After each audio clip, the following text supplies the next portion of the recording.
Hello everyone, welcome to Chasing Adventures. Today we're going to have some fun with Plasti dip and some vinyl wrapping. Alright, so I love everything about the Honda Pilot Trail so far, except for the silver bumper trim pieces for both front and rear fascia. And I know the Sport and LX trim comes with the black parts, so I looked that up, and while it's not that expensive to purchase, but seems like a hassle to change them out. So after having some experience with Plasti dip, I decided to paint the silver parts with Plasti dip along with the rear H emblem.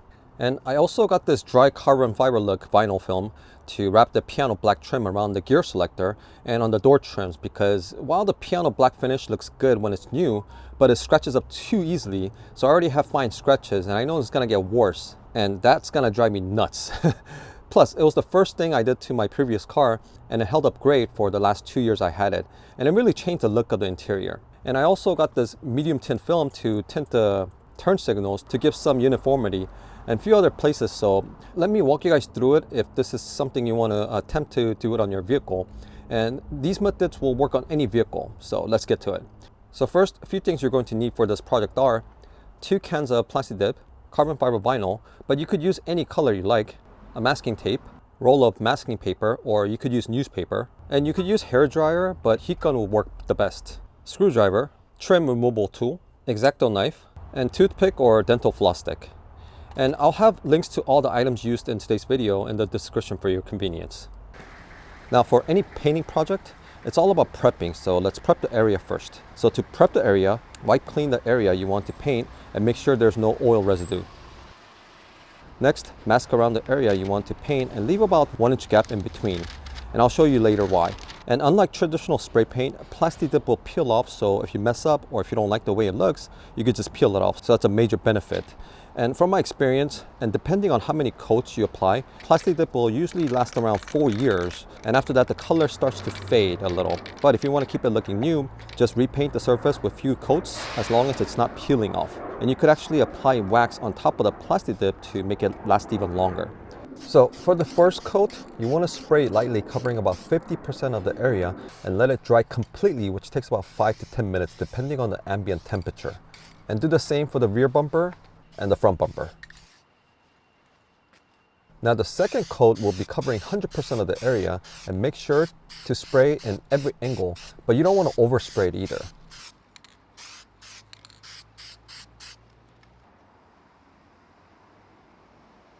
And this is what it looks like after the second coat, nice and smooth.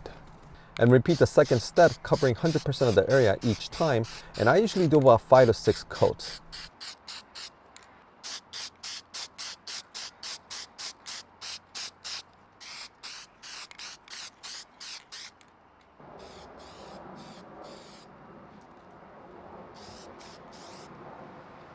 And while I'm waiting on the Plasti dip to dry, let's tint the turn signals.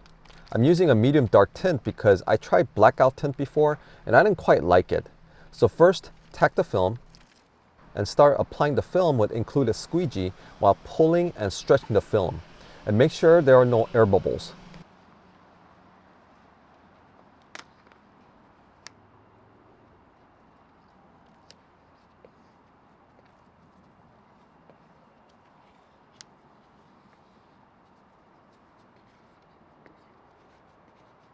But if there is, just lift the film and apply it again.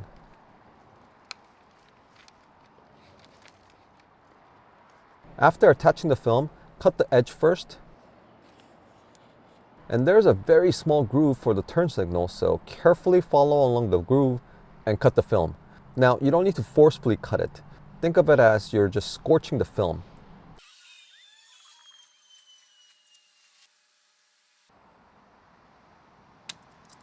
And peel off the excess film, peel off the protector film, and that's it. You're done. And here's a comparison shot, and with both sides done.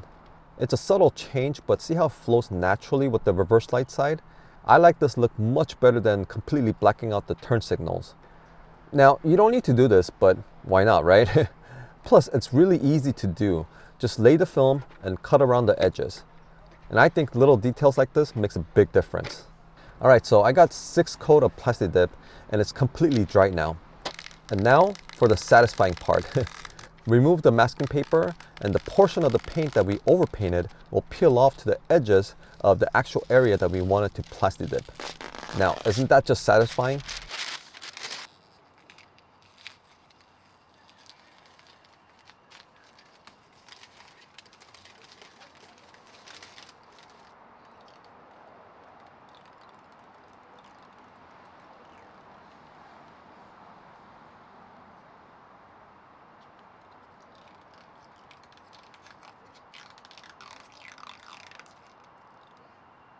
I also Plasti dipped the cover, but I painted later, so I'm going to apply a few more coats and put them back on.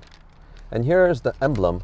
And again, peeling off this Plasti dip is just so satisfying to me. I don't know why. And for the inner part of the emblem, using a toothpick or a dental floss stick, carefully poke and peel the edge without scratching the paint.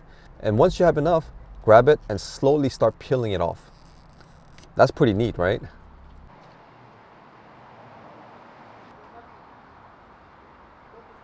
So what do you guys think? I think it came out really nice. And although it's not 100% match with the plastic bumper trim, but it looks so much better than before. And plus, I only spent 14 bucks to transform them. So I'm very happy with the outcome. Now, on to wrapping the black piano trims. I'm putting a masking tape to protect the surface, and with the trim removable tool, start prying the gear selector. And they're held on by clips, so it'll just pop right out. Next, remove all the connectors.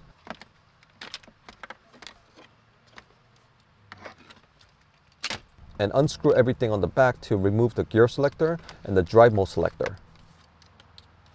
Once everything is removed, clean it thoroughly and cut the film, leaving some excess vinyl to work with. And tack around the edges first.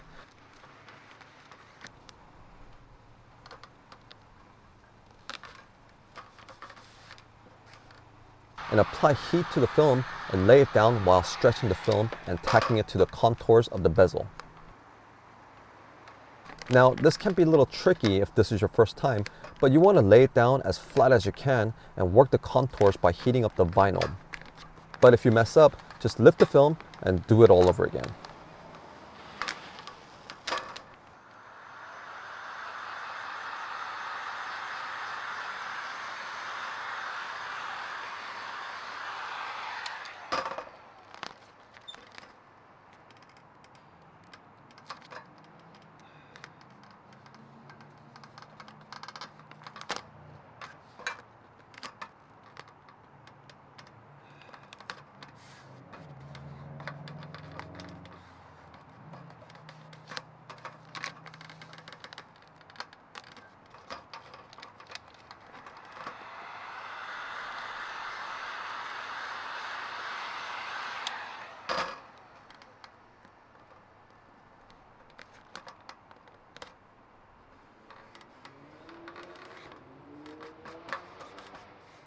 Now wrap around the edges while heating the vinyl and stretching the vinyl out. And cut the excess vinyl and work around the edges until it becomes flat and it's completely wrapping into the inner side of the bezel. This way, once you put the bezel back on, it'll hold the vinyl in place. Now heat the shift selector area. Now push it down to the edge of the bezel.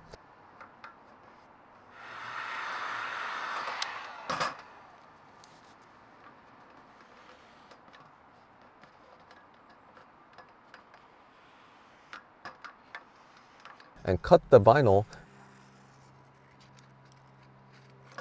and wrap it around into the inner side of the bezel. And do the same for the bottom side. Once you have done that, put everything on and screw it back in its place.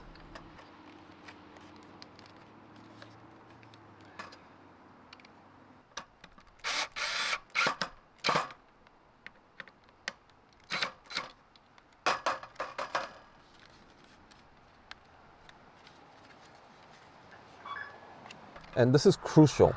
You need to heat the vinyl so that it loses memory, so that the vinyl doesn't pop up from the high stress surface.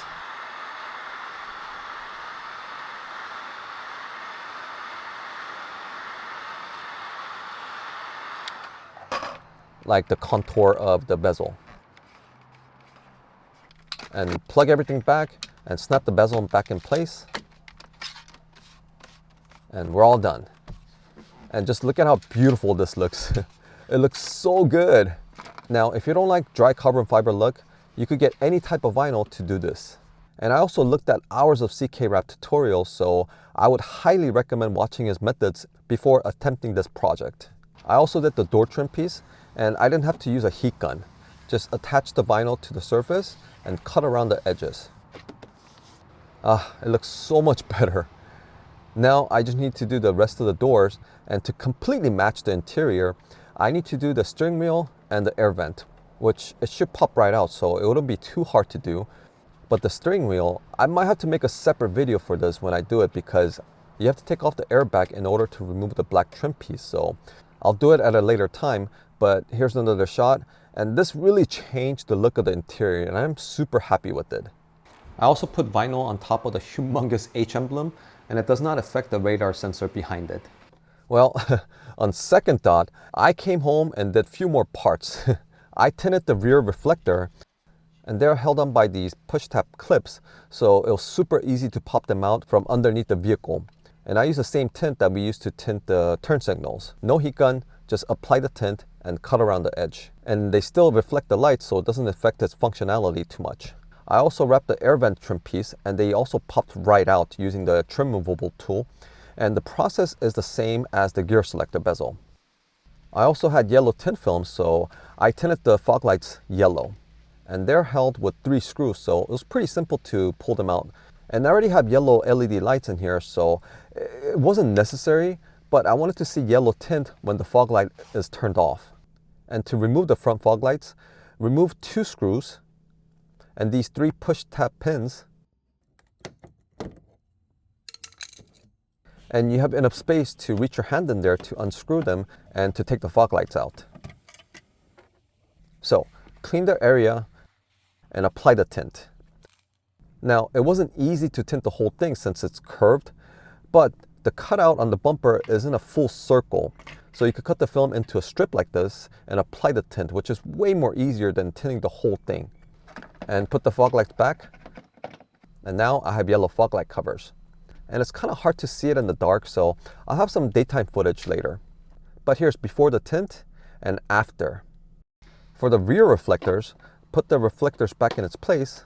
And again, since this is a medium tint, it's a subtle change but makes a difference in appearance, and yet still reflects the light. Now, getting the air vent bezel was pretty simple to do, but to put them back on, you have to take out the whole air vent, which isn't hard to do. It's held with metal clips, so push them down and pry it out. And once removed, you can snap the bezel back in place and snap the air vent back in its place. And now we have a matching trim piece, including the gear selector, except for the steering wheel. But again, this involves removing the airbag, so I'll make a separate video when I do this. But for now, I'm very satisfied. Okay, now for this part, this was a spare of the moment thing, but since I had yellow tint left over, I'm going to attempt to tint just the inner portion of the headlights to give it that old school JDM Integra look. Now, I don't know how it's going to turn out, but if I don't like it, I could just peel it off. So first, I'm marking the area with the marker so I could pre-cut it. And you're supposed to use soapy water, but since I didn't have it with me, I'm just using a window cleaner. But this is ammonia free, so it should be okay. I just have to make sure to line it up and squeegee all the window cleaner out. And it'll tack to the surface.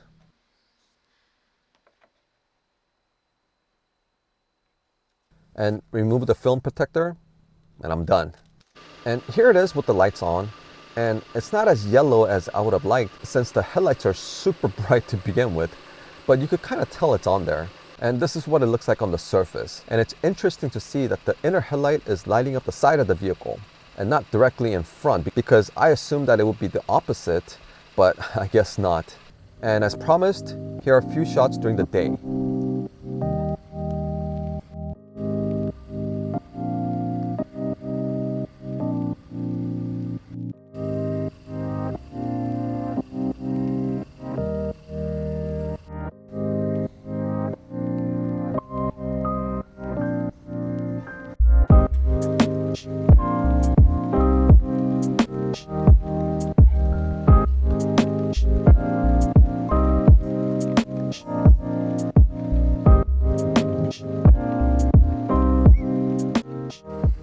So what do you guys think? I am actually loving this new look. And again, everything is a subtle change, but it's these little details that makes your vehicle your own. So I hope you guys enjoyed this video, and if it was helpful, please make sure to like and subscribe if you're new to the channel.